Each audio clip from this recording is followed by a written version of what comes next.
அவன் ஏன் அப்படி ஒரு வணக்கம் நண்பர்களே, இன்னைக்கு தான் நம்ம கொடைக்கானல் கடைசி நாள் காலையில் எஞ்சி போயிட்டு நம்ம வேலி வியூலாம் பார்த்துட்டு அப்படியே ரூம்லேருந்து பெட்டி படிக்கலாம் எடுத்துட்டு கிளம்பிட்டோம். அப்படியே நடந்து போயிட்டு இருந்தால் பார்த்தா நம்ம ஜீப் சஃபாரி கூட்டு போனாங்க. அவர்கிட்ட உங்களுக்கு பஸ் ஸ்டாண்டில் கொண்டு விடணும்னு சொன்ன தம்பி வண்டியில் இறங்க நான் பார்த்துக்கிறேன் அப்படின்னு சொல்லிட்டு நாங்களும் அப்படி ஜீப்ல ஏறிட்டு ட்ரிப்பு முடிஞ்சு சோகமாக பஸ் ஸ்டாண்ட் இறங்கி போயிட்டு பக்கத்தில் உள்ள கடையில் போய் சாப்பிட்டேன். வாழ்க்கையில் இவ்வளோ கன்றாவியான தோசையை நான் சாப்பிட்டதே இல்லை.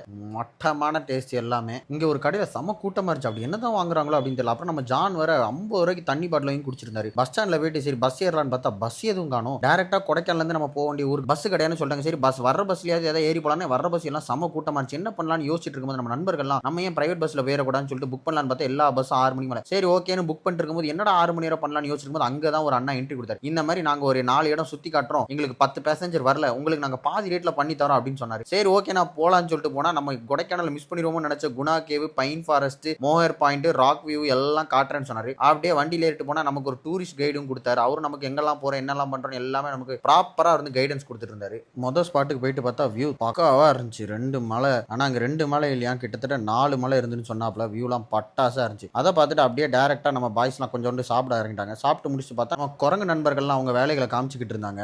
நடக்க ஆரம்பிச்சிட்டோம் கைஸ், ஒரே டிராஃபிக். ஸோ நாங்கள் நடந்துகிட்டு இருக்கோம் கைஸ். இப்போ எங்கே போயிட்டு இருக்கோம்னா குணா கேவ், டெவில்ஸ் கிச்சன். போனா செம்ம கூட்டம். போயிட்டா குணா கேவுக்குள்ள என்ட்ரி பார்த்தா செம்ம கூட்டம். ஏன்னு தெரியல, எல்லாரும் சுபாஷ் தேடி வந்திருக்காங்க போல. நாங்களும் சுபாஷ் தேடி தான் வந்திருக்கோம்.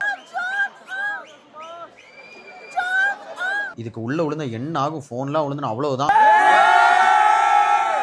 அங்க இருந்து நம்ம அடுத்த ஸ்பாட்டான பைன் ஃபாரஸ்ட் போய் பார்த்தோம். பைன் ஃபாரஸ்ட் போய் பார்த்தா நம்ம புலி நண்பர் இருந்தாப்ல. அவர் கூட நம்ம ராயன் கொஞ்ச நேரம் விளையாண்டு இருந்தாங்க. அப்படியே பைன் ஃபாரஸ்ட்லாம் சுற்றி பார்த்துட்டு நம்மளும் எடுக்க வேண்டிய ஃபோட்டோ வீடியோலாம் எடுத்துட்டு கிளம்பிட்டோம். அடுத்த ஸ்பாட்டுக்கு போகிற உள்ள வியூ பாயிண்ட்லாம் பட்டாசா இருந்துச்சு. அதெல்லாம் பார்த்துட்டு நம்ம அடுத்த ஸ்பாட்டுக்கு போய் சேர்ந்துட்டோம். கைஸ் இப்போ நம்ம வந்துக்கிட்டு ஏதோ ஒரு வியூ பாயிண்ட் வந்திருக்கோம். இங்கே ஒரு மாடெல்லாம் படுக்க போட்டிருக்காங்க. மாடை பார்த்தோன்னே எனக்கு என் நண்பன் எப்ரான் தானே ஆபத்துக்கு வரும்.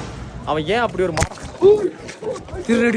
நீங்க எதிர்பார்க்க மாட்டீங்க, என் நண்பன் ஹெப்ரான் அப்படியே அங்க ஒரு சிலையா இருந்தான். என்னடா இவன் சிலையா இருக்க வேண்டிய என் பக்கத்துல நண்பனா இருக்கா அப்படின்னு ஒரே சாக்கு. அப்புறம் அங்க இருந்து அங்குள்ள வியூ எல்லாம் பார்த்து ரசிச்சிட்டு இருக்கும்போது மேட்ச்ல இடுப்பு பிடிச்சிக்கிச்சு. ஸோ நக்கில் நான் உன தூக்கிட்டு போறேன்னு சொல்லிட்டு தூக்கிட்டு போயிட்டு வண்டியில ஏறிட்டு போனா நம்ம நக்கில் தண்ணி குடிக்கிற பேர்ல செஞ்சுட்டான். அப்புறம் அங்க இருந்து டேரக்டா நம்ம எங்க பிக்கப் பண்ணாங்களோ அங்கேயே டிராப் பண்ணிட்டாங்க. போற வழியில வியூ எல்லாம் பார்த்துருச்சு. சரி டைம் ஆயிடுச்சு, நாங்களும் லஞ்ச் சாப்பிட போயிட்டோம். ஹெப்ரான் ஒத்த ஆளா இருந்துட்டு 2 தந்தூரி ஃபுல்லா காலி பண்ணிருக்கான். நாங்களும் பஸ் ஸ்டாண்ட்ல போய் கொஞ்ச நேரம் வெயிட் பண்றோம். சரி டைமுக்கு போய் ஏறினோம், டைமுக்கு போய் ஸ்டாப்ல போயினா பஸ்ஸே வரல. சரி இதோ ட்ரிப் முடிஞ்சு நானும் நம்ம நண்பர்கள் அப்படியே கதை பேசியிருந்தோம். பஸ் வந்துச்சு, பஸ்ல ஏறி உட்காந்து அப்படியே நம்ம நண்பர்கள்லாம் பார்த்தா ஒருத்தர் நம்ம ஆள்கிட்ட கடலை போட ஆரம்பிச்சிட்டான், ஒருத்தர் பஸ் ஏறாது மட்டேட்டான். நம்ம நண்பர் அக்னி கூட இருந்து கதை பேசிட்டு இருந்தோம். அப்படியே அந்த vlog முடிச்சுக்கிறேன். வீடியோ பிடிச்சிருந்தா மறக்காம ஃபாலோ அண்ட் சப்ஸ்கிரைப் பண்ணிடுங்க. பாய்.